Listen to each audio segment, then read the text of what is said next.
I'm so tired of being fat, but I keep on eating snacks.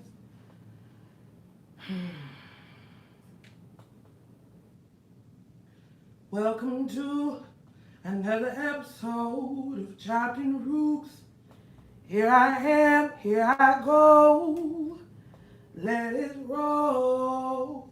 Oh, yes indeed, yes indeed, yes indeed. With my shackles, I can feel so I can dance. I just wanna praise you. I just wanna praise you. Hey, I don't wanna eat so I can dance. Just wanna praise you. Titty, titty, titty. I'm on the live now. I'm on the live now. Welcome to Chopped and Rooks. La la la la. Welcome to Chopped and Rooks. La la la la. Do do do do do do do do do. Anyway, sorry. Anyways, welcome to Chopped and Rooks. What's really going down? It's your girl, Young Rooks, and I'm here to fucking clown. Okay? I usually wanted to do my lives every Monday and Wednesday because analytics show that my subscribers, my viewers, are usually on during that time. However, Ruka done got busy. Okay?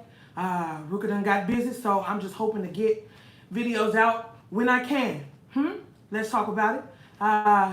My birthday is coming up December 2nd. Let me put this tissue on the side. My birthday is coming up December 2nd. Just to be transparent, I do have a list of gifts that I do want. One is any bill paid, whether it's rent, car note, light, water, anything there. Money towards seeing an esthetician monthly.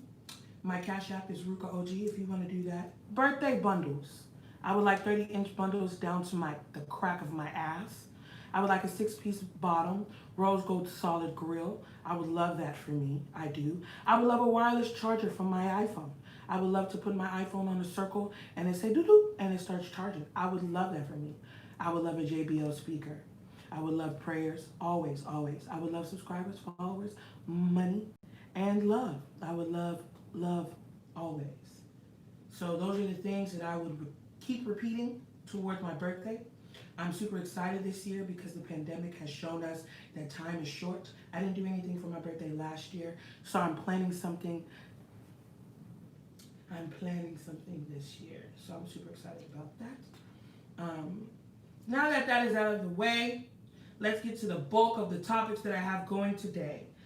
If you're here, if you're not, I understand it's a Sunday, you're getting ready for work, school, you're minding your black ass business, whatever.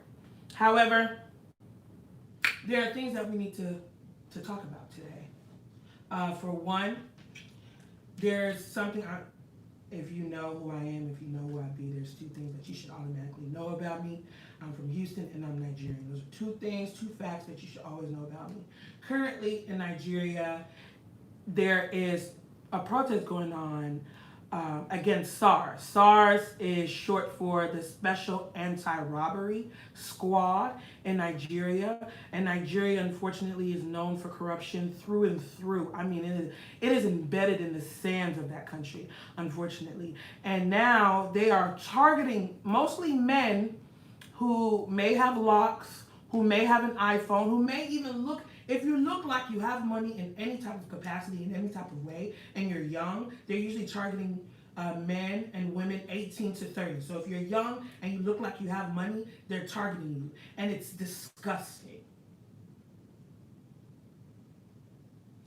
It is disgusting. They are killing people with no repercussions, with no consequence. They are dragging people from the hotels. They are stopping people for no reason.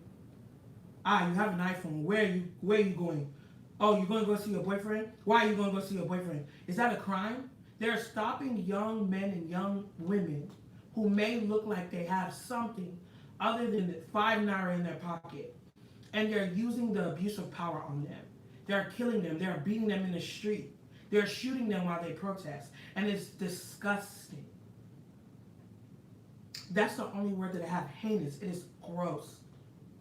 The lack of accountability in that country is sick. For political propaganda, for a political agenda, you won't stop these people that you've given so much power to that they're now abusing it in the streets. Plainclothes soldiers, gadded, armed up, killing people for being young, killing people for having locks, killing people because they look like money, kidnapping them, and asking people for ransom. It is disgusting. And it needs to end. So in SARS now, if you see this, the hashtag everywhere, that is exactly what it is. We have people from everywhere, just supporting the movement, and I love that for them. However, to be honest and to be transparent, I'm going to be hypocritical right here. People are being, not necessarily bullies, because I understand where it's coming from, but it's like they're calling people out. Jackie Aina, Yvonne Okorji, where are y'all at? Y'all just talking about your country, but now something's going on in Nigeria, and now it's not Ankara and vibes anymore. And it's like, what are you doing? Why?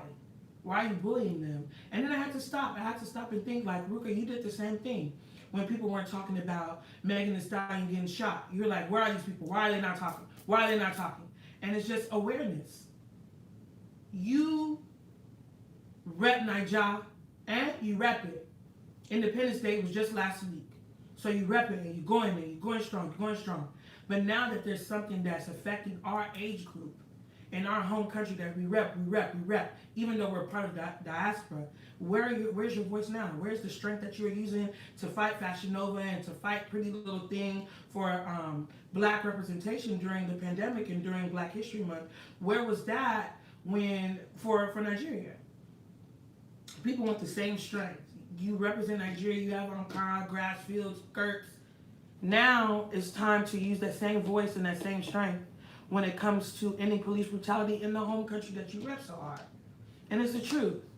But it puts people like me in between a rock and a hard place, because it's like, what do we do?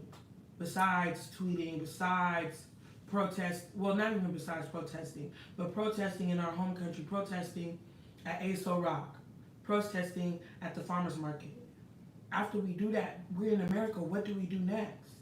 And it's scary, because it's like, where do we go from there, Hey, you guys, thank you for joining.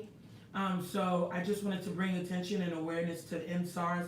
If you see that on your social media platforms on any kind, that is definitely what's going on, and it's disgusting. It's an abuse of power. It's a lack of accountability. It's the constant corruption that we hear about in that country, and it just needs to end. Also, in news, Tory Lanez, Daystar, was charged, spoke too soon. He was charged with the shooting of Megan Pete, aka Megan Thee Stallion. And again, it was a little silent this time. Once he was charged, the TL wasn't necessarily in an uproar. Initially, it was like the ballistics came back and it was negative. If he was guilty, why hasn't he been charged yet? Now that he has been charged, people are saying, well, a charge doesn't mean a conviction. A charge doesn't mean he did it. So now when they move him into prison, he'll be saying just because he's in prison, he didn't do it. And we can't even say that as smooth as we want to in regard to Tory, because there's so many black men who haven't committed a crime in prison. So it's like a catch-22. You can't be like, oh, until he's in prison, y'all gonna say he didn't do it, because there's men in prison who literally didn't do it. Meanwhile, Daystar is being charged, and y'all are, I know the topic is tired, but I did not know people went this hard for Daystar, a Canadian. Canada, I did not know people went this hard for this little boy. Emmanuel Hudson, going so hard for that man. Meanwhile, the bulk of your success is built on being a black woman. That is so strange. Daystar? Y'all riding this hard for Daystar? I mean, if you like it, I love it. No, I'm joking. No, I'm not joking. I don't like it. I don't love it. I hate it. All these comedians, all these Instagram influencers that climb success ladder by being black women, by imitating black women, by doing what black women do. And then when it's time to protect black women, I know it's tired, but I can't stop repeating myself. It's all performances. Performative. You cannot be like black women deserve better and then go so hard and be like just because he was charged don't mean he's gonna be convicted. When a black woman is shot and she tells her story twice on live. And she tried to keep it cute, but that motherfucker kept saying shit that wasn't true. And she had to get on live and explain herself because black men and black women did not believe her when she said it the first time. Now that he done been charged, it's crickets. Y'all should be ashamed of yourselves. Y'all should be ashamed of yourselves.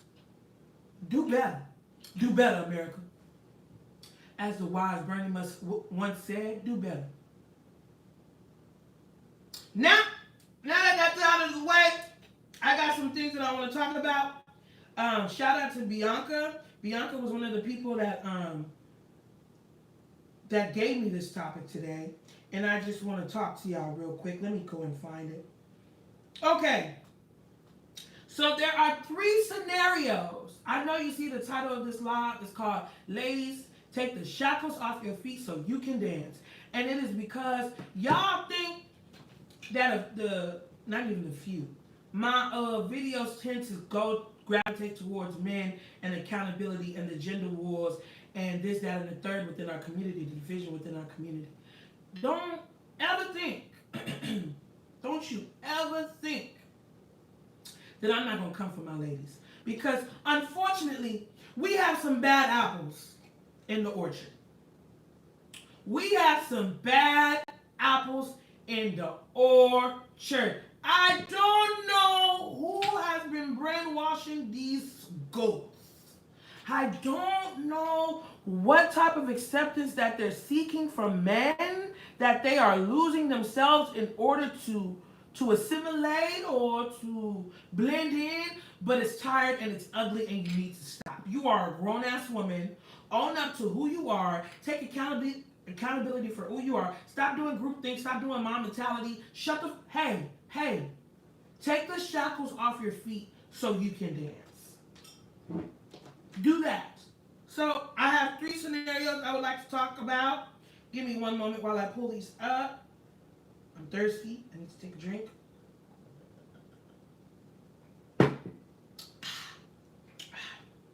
Wonderful.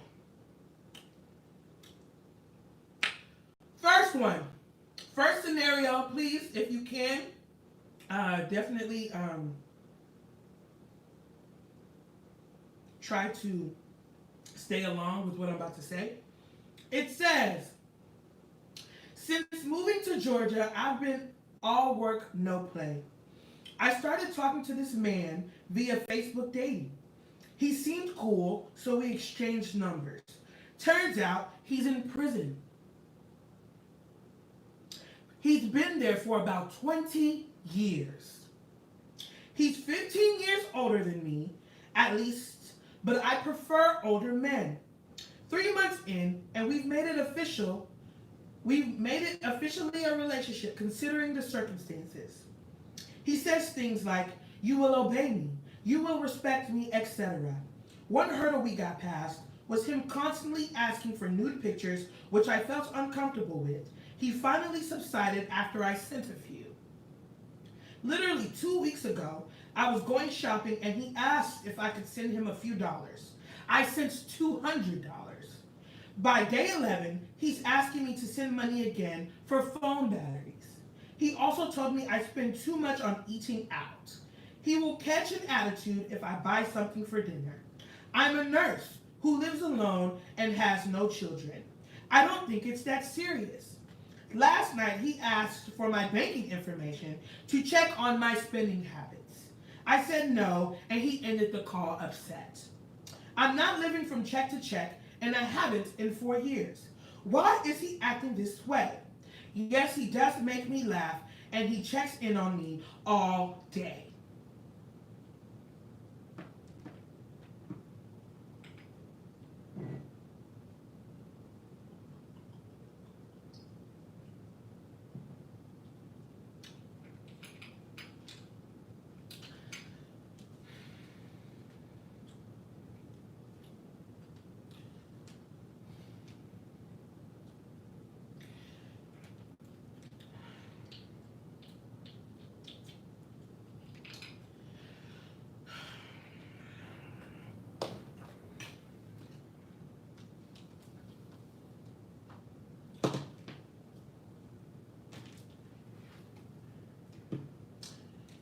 Ladies, take the shackles off your feet so you can dance.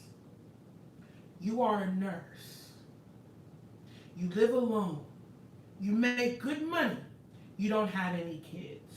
You met a man via Facebook dating, and you found out that that man is in fact in prison. He's been there for 20 years. He is older than you by 15 years. He's asked you for nudes. He's asked you for money. You sent him $200. Now he's saying you go out too much, you eat out too much, and he wants your bank information. Mind you, he's in prison. He wants your bank information to check your spending habits. And you have committed to being in a relationship with this man after 3 months. Mind you, he's been in prison for 20 years. Does it seem like he's getting out anytime soon? My first question is, unfortunately, I have to ask, knowing Yanga, where is your self-worth? You've been all work and no play ever since you moved to Georgia. I feel so bad for you. I feel that, you know. As a nurse, your hours are long, it's strenuous, you're tired, I get it. But where in the hell did you embark? What train did you embark on to where you felt okay to be going and talking to a man that has been in prison for 20 years? He's been in prison so long, he's probably been in prison since you was a child. And he feels entitled to your banking information. He feels comfortable saying you will respect him. He is in prison, child. That man can't even fuck you. He can't even sex you right. He can't even be intimate with you. Girl, he can't even give you a kiss. And you are over here sending him $200 on his JPay. He is in prison. Where is your self-worth? What are you looking for to where you will settle for something so below and beneath the standard of a bar that you will go for a man who has been in prison for 20 years telling you you will respect him? How? How the hell you gonna respect him, sis? He is in prison. I know that motherfucker got to sneak to talk to you. Huh? And why do you feel you are at your wit's end to where you got to write about this on social media? Baby, you are a woman. You are a woman. So the first thing about being a woman is understanding that you have a strength that nobody else has. And you have an intuition that nobody else has.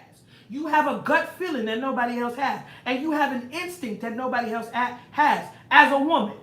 So all of those things went out the window when you started talking to this man because he checks up on you all day. Bitch, you're a nurse. You don't need nobody checking up on you all day. You checking up on motherfuckers all day. So what you need a motherfucker in prison for? Talking, I don't even know. It's not helping. I don't get it. I don't get it. He's 15 years old. Hold on, let me go back to it. Because I don't get it. I don't get it. Been there for about 20 years. He's 15 years older than me. He asked me to send him nude pics. Literally 2 weeks ago, I was going shopping and he asked if I could send him a few dollars. I sent $200 by day 11. He's asking me to send money again for some phone batteries. And he want to catch an attitude if I buy something for dinner. Ah, Lord, look. Women. Let me speak for myself. When you have to put rationality and you have to put emotions on two separate ends. Because emotions will have you accepting shit that you know you would never accept from anybody else. I've been there.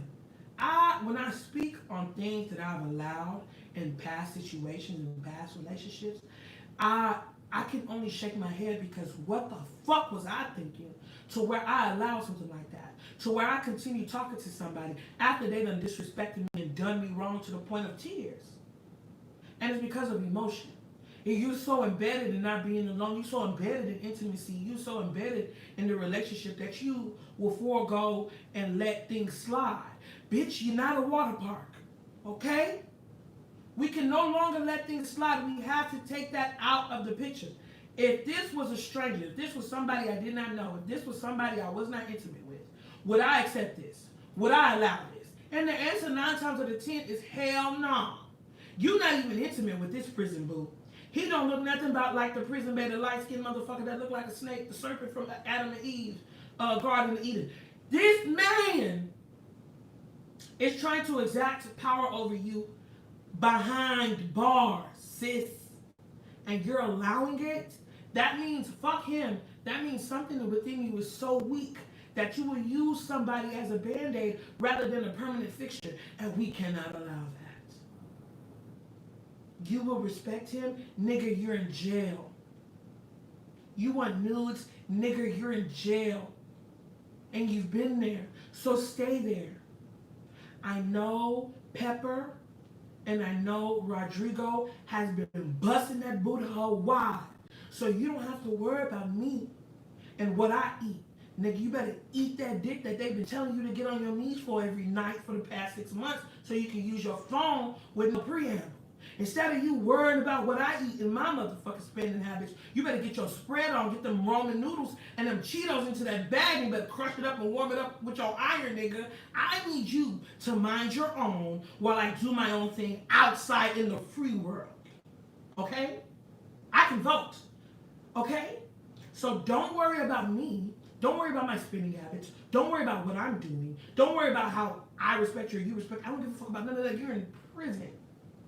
Facebook dating has a plethora of other niggas in this free world that will do you better than one in prison. Ladies, take the shackles off your feet so you can dance. Okay?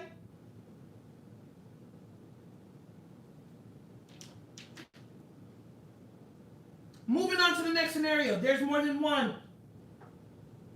Next one is, yes. My wife comes from money, bro. She is from Jordan. We have recently hit hard times since COVID-19. I have lost my job and my side hustle has really slowed up. We are 2 months behind on our rent and the car got repoed last week. I asked to see if her parents can give us a loan and she refused to do it. She said it's not her responsibility or theirs to pay anything. She also said that as the man in the household, I need to figure it out. My account right now is negative $200 in the red because I had to pay for the cable bill that she uses all damn day. But the kicker is when I checked her account, bro, I finally found the login. She has $97,685.32 as of today. Bro, what the fuck? I am out here busting my ass trying to find something for us, and she's sitting on $100,000. I was even thinking about getting on food stamps, and she is withholding like this? These sisters ain't shit. My question, should I bring it up to her tonight, or should I just keep quiet? I feel so numb and used. We were supposed to be a team.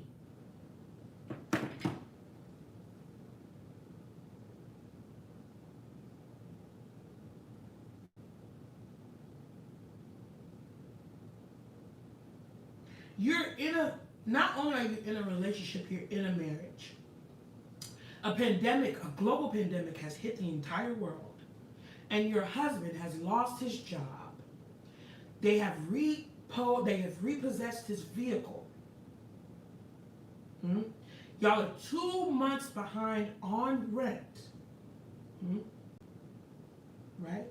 And his account is negative $200 because he paid the cable bill that you use. He finally found the login to your account and found out that you have $100,000 that you're sitting on. He said and asked you to ask your parents for a loan, and you said no. The man of the household is supposed to provide. Your man does not know what to do. He doesn't know if he should bring it up or he should just stay silent. He is so perplexed that he has written to social media to get perspectives, opinions, and advice. Ladies, take the shackles off your feet so you can dance. I think this is one of the most selfish things I've ever heard. I think this was so cruel. I think it's sick. I think it's disgusting. I don't know, but in marriage, through sickness and health, for richer or for poorer, a global pandemic has hit. The car has been repossessed. 2 months behind rent. You have $100,000. You are in the house that is behind on rent. You have the car that has been repossessed. You didn't think at any time to reach out and be like, baby, I have some savings saved up for us to get through this while we both look for what we can do during this pandemic. No. Not only did you not, you didn't ask, or you didn't, suggest, or you didn't encourage, or you didn't influence. You didn't do any of that.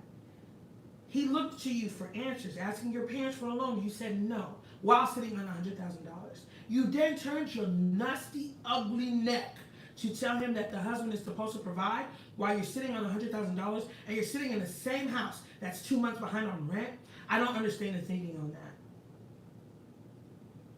And it's crazy because I was just watching Girlfriends and an episode where Tony admitted that she's sitting on $500,000 for her not going back to Fresno Fund, while her husband was almost $800,000 in debt. Maybe I'm missing something. I personally don't understand that. I feel as though when you're married, there's a partnership that is unexcusable to what you do. There's problems that you no longer solve with a Band-Aid. It's not something that's temporary. There's things that you have to mend, weld, and fix permanently. And when there's financial struggles and you in any way can help, I would think in a marriage you would do so. Personally, I would think if you're sitting on $100K, your house is 2 months behind on rent, your car has been repossessed, your husband has lost his job, and his side hustle has shriveled up, I would pray, I would hope, and I would think that if you had $100,000, you would help out just a little until your husband was back on his feet. I would think so. I would think so. As a woman, I cannot agree to another woman. I don't give a fuck who you are. I don't give a fuck if you're a black woman. If that is your process, if that is your thought process, it is ass. It sucks. You need to change it. I don't know what road you done went on, and I don't know what car you done got off of, but you need to get back in that car, and you need to start rolling like Tina Turner down the road until you get your sense. Pick it up, put it back inside yourself, and think about the situation, because the situation sucks. Now, if y'all was going through a divorce already, and this was happening, but it seems as though y'all are not. It seems as though during this pandemic, it's been going on? It's March, October, going on 7 months now. So 7 months you done been with this broke ass man, because he done had to suffer from this pandemic, and you haven't helped out, and every time he asks you to reach out, you haven't done it, and you don't think in any way that's selfish, callous, and nasty? Ladies, take the shackles off your feet so you can dance.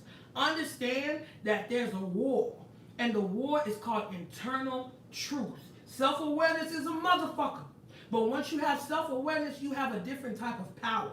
So once you understand and admit your flaws and try to work on them, then you have a different type of power. Selfishness and narcissism is a flaw.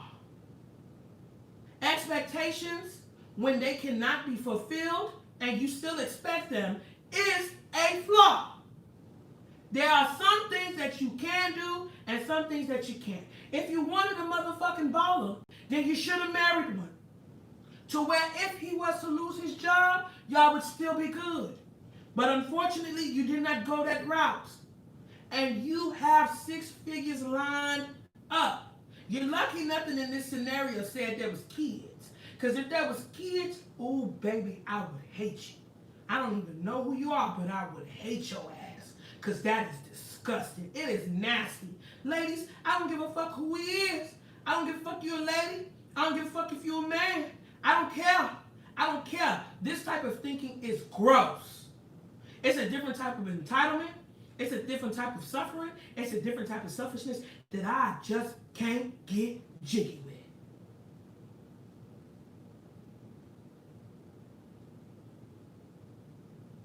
Sorry, I'm reading the comments.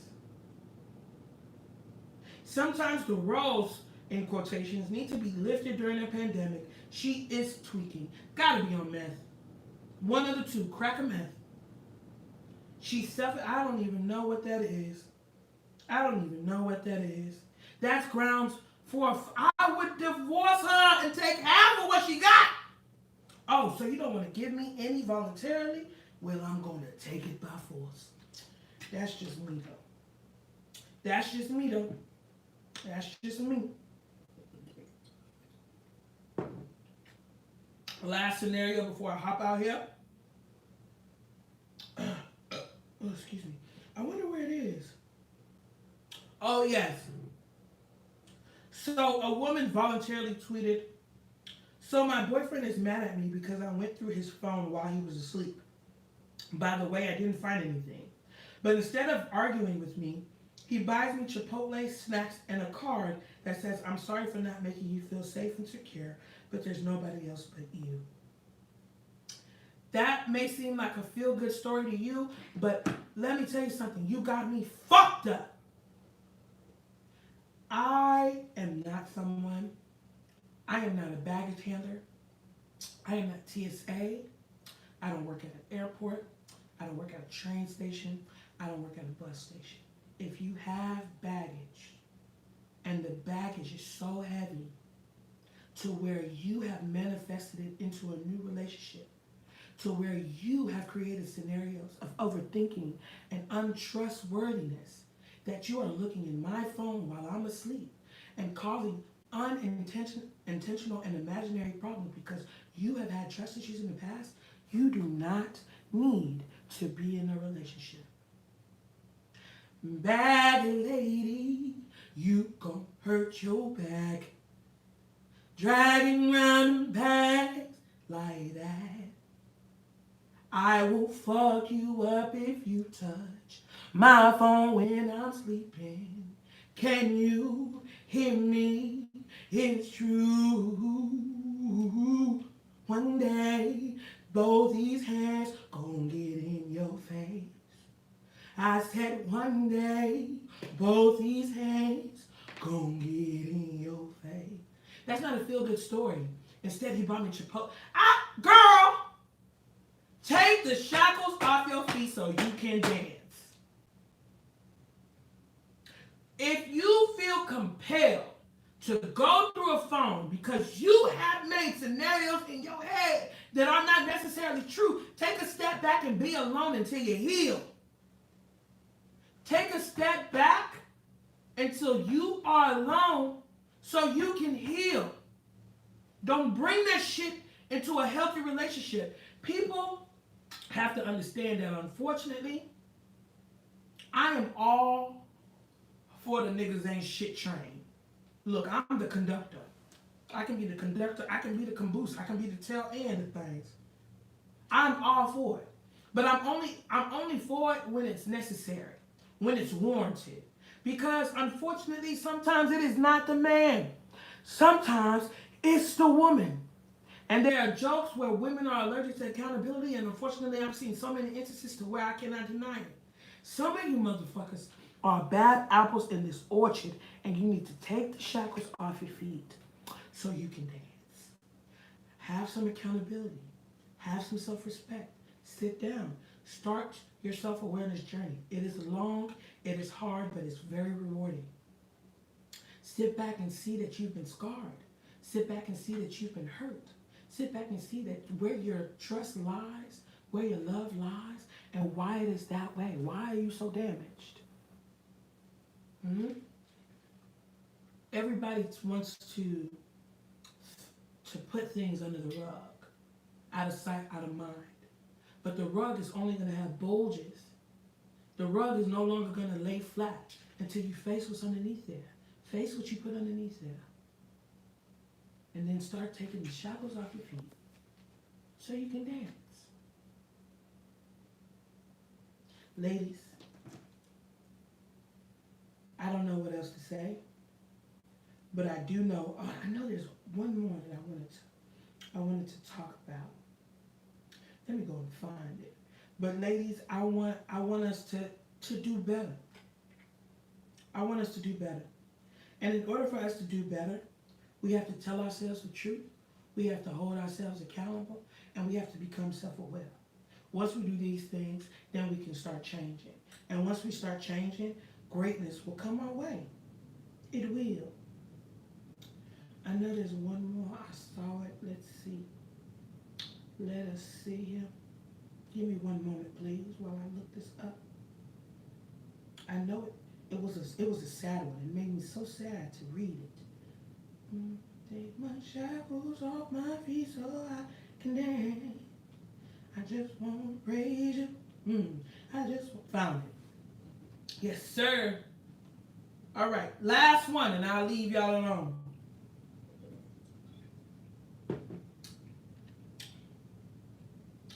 Is this the one? What's this? What's it?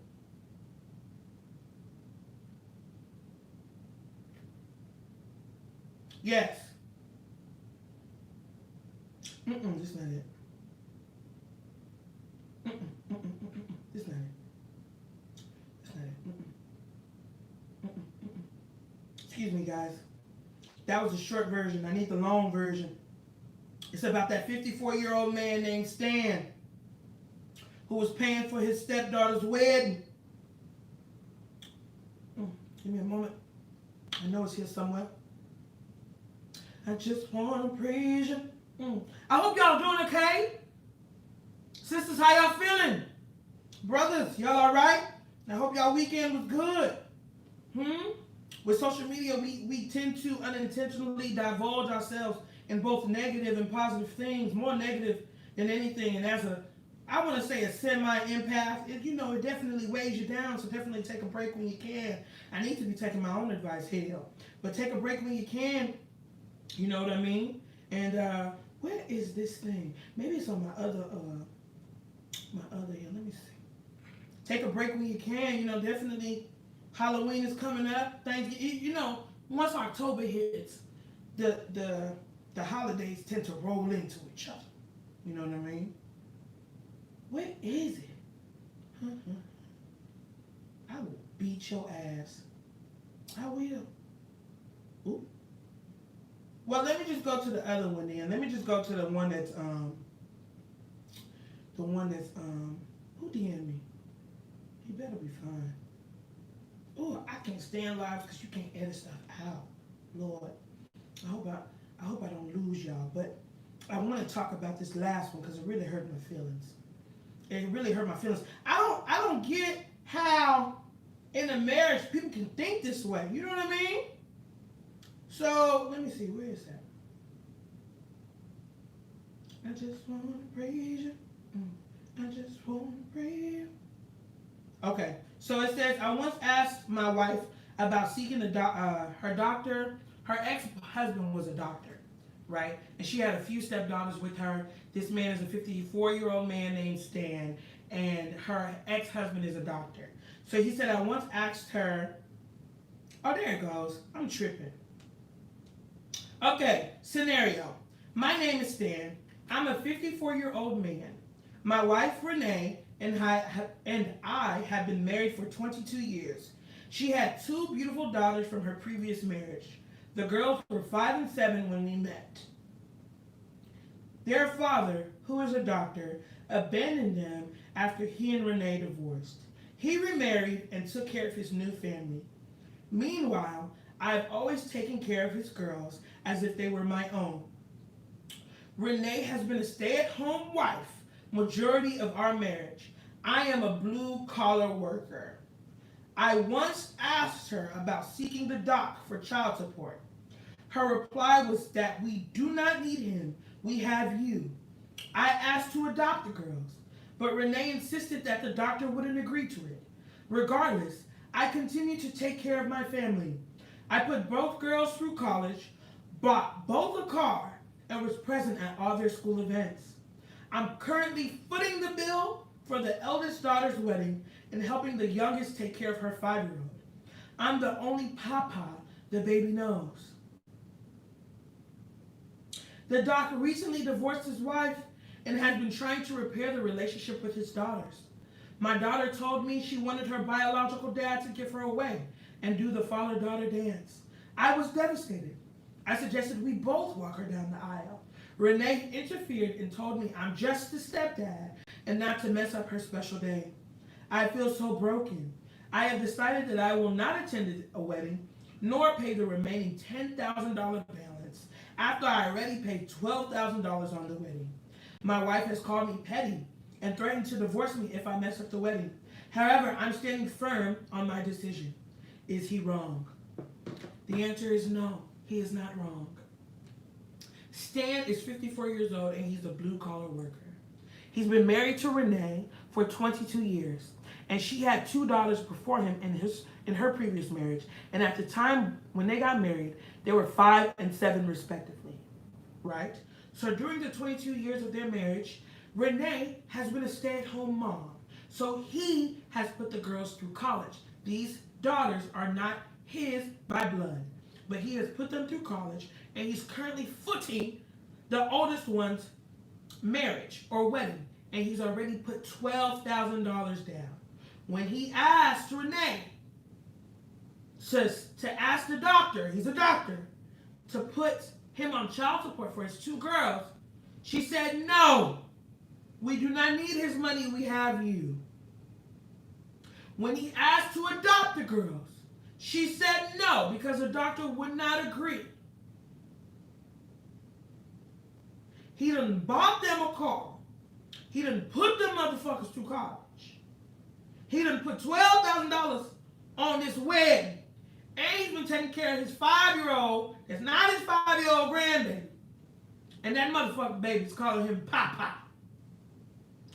Now, the doctor who done disowned y'all motherfuckers when he got married is now divorcing the bitch that he got remarried to and is trying to repair the relationship. He's trying to repair the relationship so much so that he hasn't been around for 22 years and hasn't footed one damn bill. But now, you want this motherfucker to walk you down the aisle. You don't even want us both to do it. You want him to do it. And I've been down with you for 22 years.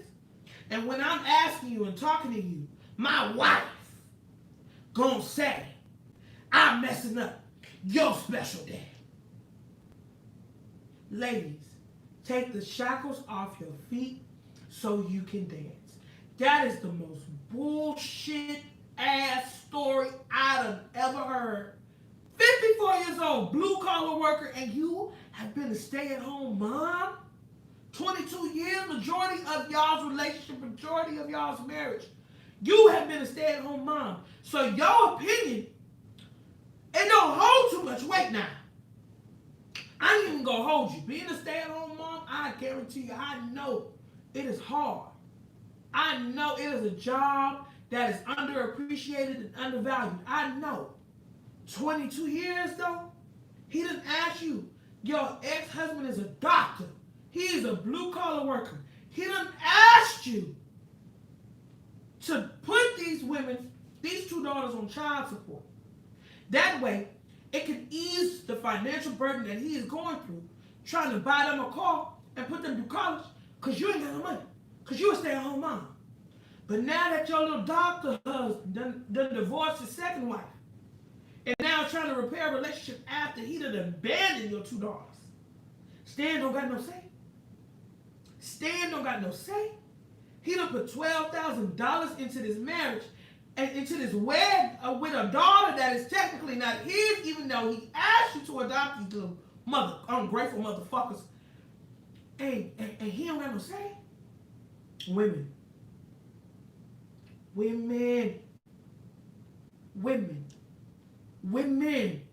This is sick. 22 years. 22. $12,000 for the wedding alone that he put down. Mind you, it's $22K. It got $10,000 remaining balance. He didn't ask you for the child support. He didn't ask you to adopt these kids. He done bought them a car, both of them. He done put them to college, both of them. And he don't got no say.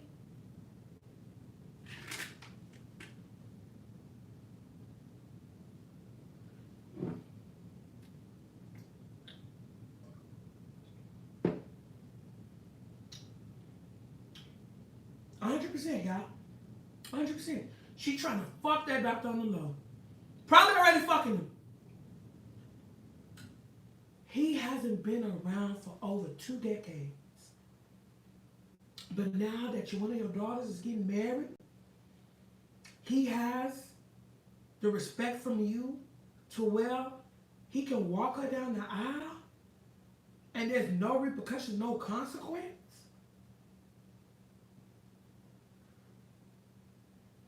You know what, Shawnee? That might be it. She may have been taking money and keeping quiet. Probably bringing that motherfucker lunch in a picnic basket. Her and the wife probably had a threesome with that damn doctor. Because this scenario sucks. I read it and got so sad. Talking about, is he wrong? Is he wrong? We should be asking, is she wrong? And the answer is hell yes. And them little ungrateful little daughters,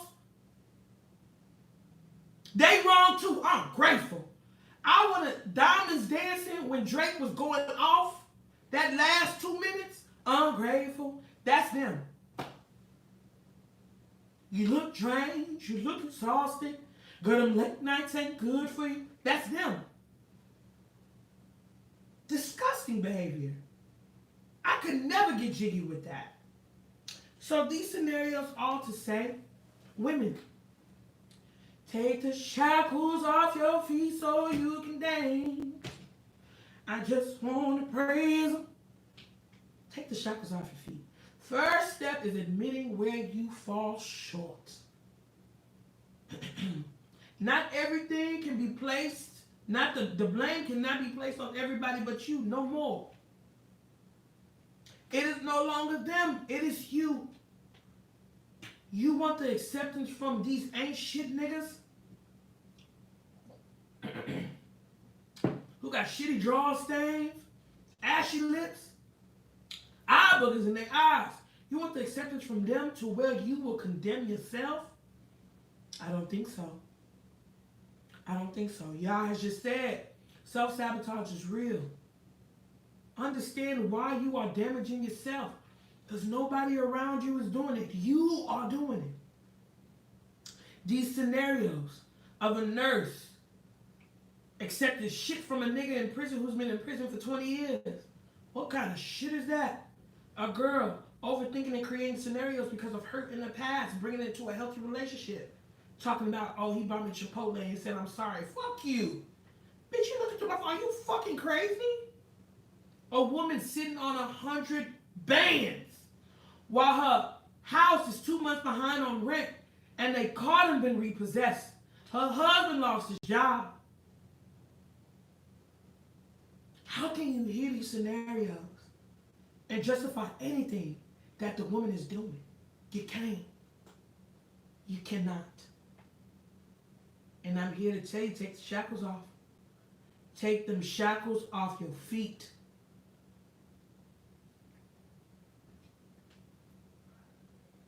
I don't have no mom. I don't have anything else to say.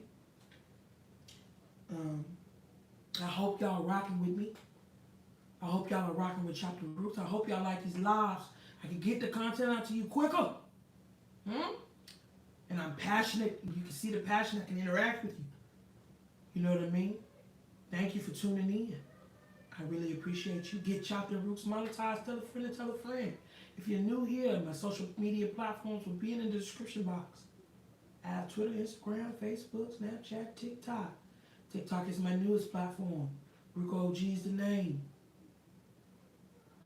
The year is drawing to a close. I hope our goals are no longer collecting dust, but are active in our planners, in our journals, in our prayers, in our hearts. We need to take the shackles off our feet. We need to dismantle the oppression and oppressive system that we live in. Globally. Police abuse their power. Globally. You cannot fix something that is diseased, that its root. And the root of this all is diseased. Use your voice. No matter how big your platform is, use it. Do not be afraid, because there's power within your voice.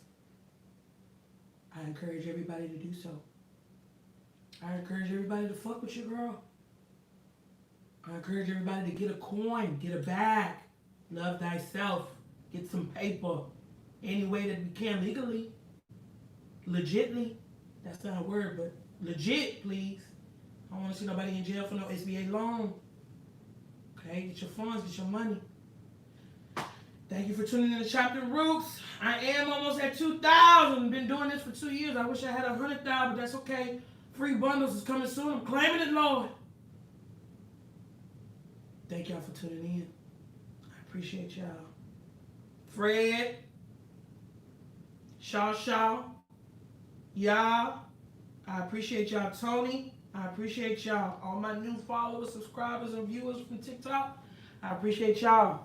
I'm finna head out, drink this here wine, and see y'all hopefully next week, Sunday, as we get into another live. Also, fuck Toy Ladies.